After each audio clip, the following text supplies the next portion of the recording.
बिस्मिल्लाहिर्रहमानिर्रहीम, अस्सलाम वालेकुम। शाम में बड़ा सरप्राइज मिला है और सरप्राइज इस लेवल का है कि आप इमेजिन करें कि इस वक्त शाम के अंदर जो ईरान से आए हुए कमांडोज थे, इराक से फौजें आ गई हैं, पूरी की पूरी पलटन आई है। और इस सूरत हाल में रूस और ये तमाम जितने फाइटर्स हैं, इन्होंने लड़ाई का आगाज कर दिया है और इन्होंने कुछ इलाके जो बागी फोर्सेस ने कैप्चर किए थे उनको पीछे धकेल कर अब अलेप्पो यानी हलब की जानिब इस वक्त रवानगी है और वहां पर लड़ाई शुरू हो चुकी है। अब ये लड़ाई इतनी बढ़ गई है कि अमेरिका इस लड़ाई में कूद गया है और उसने वहां के जो लोकल्स हैं उनको हथियार, असला सब देना शुरू कर दिया है कि आपने रूस के खिलाफ लड़ना है, आपने ईरान के खिलाफ लड़ना है, बशार अल असद के खिलाफ लड़ना है। लड़ाई इस वक्त पीक पर पहुंच चुकी है, शदीद लड़ाई हो रही है। और ये मनाजर देखिए इराक से किस तरह फौजें इस वक्त पहुंच रही हैं शाम में। ये लड़ाई इतनी बढ़ गई है कि पहले उन्होंने सरप्राइज दिया और कुछ इलाके उन्होंने इनसे कैप्चर कर लिया, यानी हमा और दूसरी साइड। अब वो पहुंच रहे हैं हलब, यानी ये सही असल में वो जगह है जिसको 3 दिन पहले इन्होंने कैप्चर किया था। और ये वो असल में शहर है जिसको 8 साल पहले कैप्चर किया था ईरान ने, रूस ने और दीगर फोर्सेस ने। अब दोबारा रिकैप्चर करने के लिए, दोबारा उसको फतह करने के लिए लड़ाई शुरू हो चुकी है। अब इन फोर्सेस ने इलाके दोबारा हासिल करने शुरू कर दिए। उधर से रूस ने सरप्राइज दिया है, 300 के करीब फाइटर्स मारे गए हैं। ये जो बागी इस वक्त आ रहे थे, इस सूरत हाल में रूस ने ऐलान किया है कि हमने इन फाइटर्स को मार दिया है। तो ये बहुत बड़ा झटका लगा है। अचानक से ये जो फोर्सेस आई थी, अब चूंकि कमांडोज पहुंच चुके हैं, चाहे वो यमन से हो, चाहे वो इराक से हो या दीगर जगहों से हो, अब वो कमांडोज यहाँ पर पहुंचे और लड़ाई उनकी इस वक्त बड़े पैमाने पर शुरू हो गई। और बड़ी ही लड़ाई, इतना बड़ा सरप्राइजिंग हमला था कि बहुत सारे इलाके इन्होंने ऑलरेडी कैप्चर कर लिया, यानी जो इन बागी फोर्सेस ने लिए थे उनसे अब वो इलाके हासिल करना शुरू कर दिए। शदीद इस वक्त लड़ाई है और असल लड़ाई इस वक्त जारी है अलेप्पो में, यानी जो हल्ब का इलाका है, ये सही लड़ाई वहाँ पर जारी है। इसको अगर उन्होंने दोबारा कैप्चर कर लिया तो ये बगावत आप देखिएगा कि कुचल देंगे और फिर अगला मरहला डेफिनेटली बात है फिर तुर्की की जानिब जाएगा और अगला मरहला फिर इजराइल की जानिब जाएगा। इसराइल इस सारी सूरत हाल में पजल्ड हो गया है। आप ये सोचें कि मामला इतना ज़्यादा ख़राब हुआ है कि 2 ऐसी डेवलपमेंट्स हुई हैं जिसने सबको हिला कर रख दिया है। देखिए आज सीन ये हुआ है कि ट्रंप से मिलने के लिए नेतन्याहू की बीवी गई, उसका बेटा गया और लिंडसे ग्रैहम, ये बदतरीन वॉर क्रिमिनल्स हैं। हुआ ये है कि ट्रंप से मुलाकात हुई और मुलाकात के बाद ट्रंप ने बड़ा अजीबोगरीब ऐलान किया।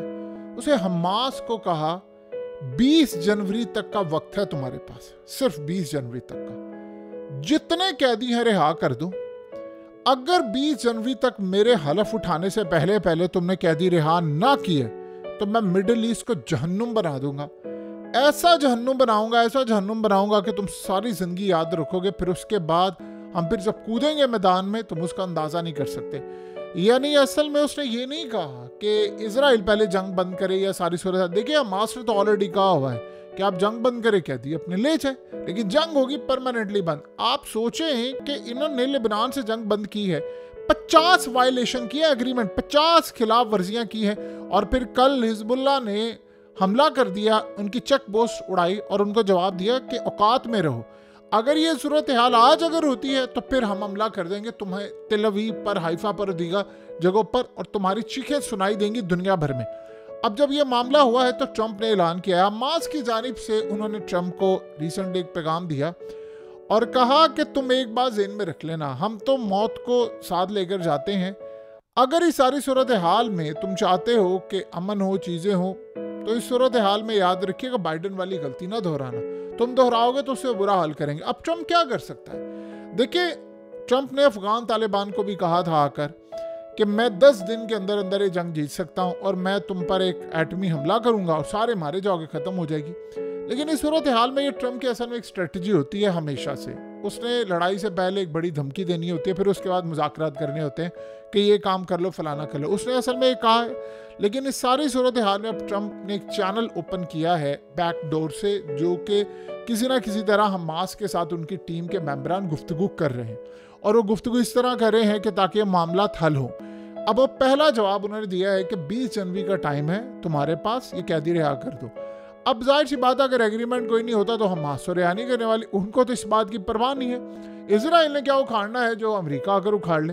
सो इस सूरत हाल में अगर उनको पत्थरों के अंदर आकर बारूद से उड़ाया जा रहा है तो अमरीकी फौजियों का भी यहाँ पर जनाजा निकल जाएगा, इसमें कोई बड़ी बात नहीं है। ये बहरहाल ये ट्रम्प की एक स्ट्रेटजी होती है। उसने अफगान तालिबान को भी यही बात की थी, बाद में मुज़ाकरात की टेबल पर आ गया था।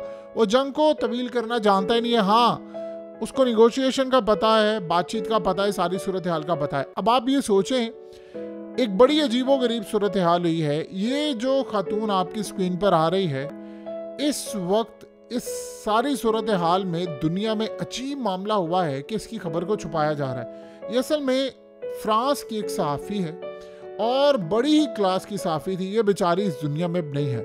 मरीन वलाहोविक इसका नाम है। इसने क्या काम किया, ये एक डॉक्यूमेंट्री बना रही थी इजराइल के जुराइम के ऊपर। ये असल में फ़लस्तीन की बहुत ज़्यादा हमदर्द रही है। ये डॉक्यूमेंट्री बना रही थी, इसने सारे के सारे एविडेंस इकट्ठे किए थे जब से जंग छिड़ी है, उससे पहले, बाद में, दौरान, कि इजराइल ने क्या क्या क्राइम किए हैं। और इस सूरत हाल में उसने पूरी एक डॉक्यूमेंट्री तैयार की और फ्रांस के मीडिया से लेकर दुनिया भर में वो चलानी थी। आप ये सोचें, अचानक से अपने घर में वो मुर्दा पाई गई है। इसके बाद ऐसे ऐसे एविडेंस थे जिसकी इंतहा नहीं। अब आप यहाँ से अंदाज़ा कर सकते हैं कैसे वो मुर्दा पाई जा सकती है। दुनिया भर के, यानी फ्रांस के अंदर एक सहाफ़ी अपने घर में मुर्दा पाएगी और इदारे वहाँ के कह रहे हैं कि हम इन्वेस्टिगेट करें। आप इमेजिन कर लें कि वो डॉक्यूमेंट्री बनाकर ऑलमोस्ट फाइनल फेजेस में थी, रिलीज़ करने ही वाली थी कि उसको रास्ते से हटा दिया गया। अब अभी तक उन्होंने कहा जी हमने चेक किया है तो हमें कोई ऐसा क्राइम बाहर नज़र नहीं आ रहा, हमें ऐसा लग रहा है कि कोई नेचुरल मौत है। यानी आप इमेजिन कर लें कि सारी सूरत हाल में अभी कुछ हुआ नहीं तो पहले ही कह दिया। दुनिया में कहीं और ये काम हुआ होता तो आप अंदाज़ा कर सकते हैं क्या हुआ। दुनिया पूछे ज़रा जाकर कि वो डॉक्यूमेंट्री किस पर बना रही थी। वो इजराइल पर बना रही थी और इसकी आवाज़ पूरे यूरोप में जा रही थी और वो बताना चाहती थी कि इन्होंने क्या क्या जुर्म किया है, क्या क्या सूरत हाल की है।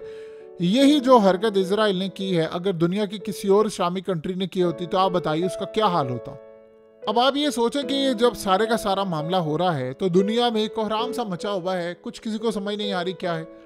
आप सोचें कि सारे मामले पर एक बड़ी डेवलपमेंट हुई कि चाइना ने, आपको पता है कि फतह और हमास के दरमियान एक मामला तय करवाया। तो उसने कहा था कि ये आप सबको खाने के लिए आ रहे हैं, आप लोग आपस में लड़ते रहेंगे तो आपका गजा फ़लस्तीन सारा आपके हाथ से जाएगा, आप पहले एक प्लेटफॉर्म पर आ जाए। अब सीन ये हुआ है कि फतह और हमास ने एक एग्रीमेंट साइन कर लिया है कि गजा में या वेस्ट बैंक में या किसी तरह मिलकर वो कैसे गवर्नमेंट चलाएंगे।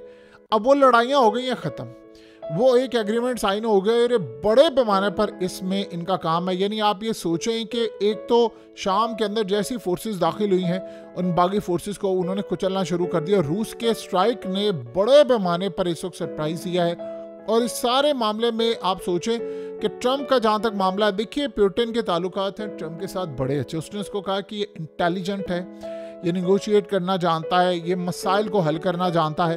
तो पहला झटका ये लगा है कि उन्होंने हमास को कहा कि आप कैदी रिहा कर दें मेरे आने से पहले। जाहिर सी बात है हमास ने करने नहीं है, वो जब तक वो डील फाइनलाइज नहीं होगी तो वो करेंगे। अब जाहिर सी बात है ट्रंप ने हमला करने से पहले उसकी एक पूरी आदत होती है कि वो हमेशा अपनी टीम भेजता है और कहता है कि अच्छा अब ये मेरी वार्निंग है, तुम बताओ तुम्हारा क्या जवाब है। वो आगे से कहते हैं कि ठीक है जी हम तैयार हैं सारे कैदी रिहा करने के लिए, आप एक काम करें कि आप ये जंग बंद कर दें। अब जाहिर सी बात है जंग बंद करनी तो पड़ेगी, नेतन्याहू को करनी पड़ेगी। अब ट्रंप का यहाँ पर इम्तिहान होगा, अगर वो ये काम करवाने में कामयाब होता है जाहिर सी बात है अब रूस ने प्रेशर देना है, यूक्रेन की जंग में भी देना है और गजा में भी देना है और चाइना में भी इनको कहना है। आज चाइना ने कह दिया है कि शाम के साथ खड़े हुए हैं, बशारुल असद की गवर्नमेंट के साथ मैं खड़ा हूँ।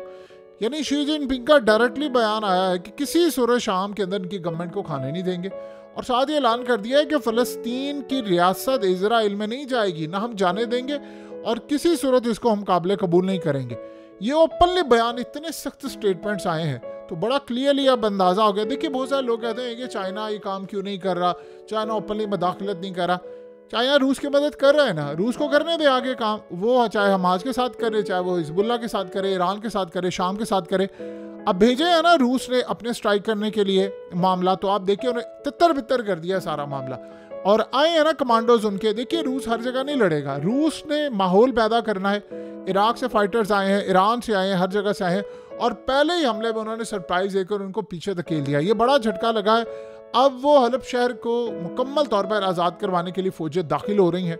लड़ाई बड़े पैमाने पर है और ट्रम्प को भी बड़ा क्लियर पैगाम चला जाएगा बहुत सारे मामलात में कि तुमने क्या करना है क्या नहीं करना है। बहरहाल चीज़ें सेटल डाउन होने की तरफ आएंगी और उसके बाद क्या मामला होगा ये तो कुछ नहीं कहा जा सकता, लेकिन एक बात तय हो गई है कि दुनिया के अंदर अब चीज़ें जो हैं वो बिल्कुल बैलेंस उनका आउट हो रहा है। ट्रम्प ने कहा है कि ब्रिक्स कंट्रीज़ को धमकी दी है, टैरिफाइड करना है। आप सोचो उसकी मुलाकात हुई है कनाडा के प्राइम मिनिस्टर से और उसने कहा है कि तुम हम पर टैरिफाइड ना करो, कनाडा तबाह हो जाएगा। तो उसने कहा ठीक है, अगर तबाह हो जाएगा तो हमारी 50 रियासतें हैं, ये भी हमें दे देना, हम 51 हो जाएंगे। यानी आप सोचें किस लेवल पर जाकर वो गुफ्तगू करता है।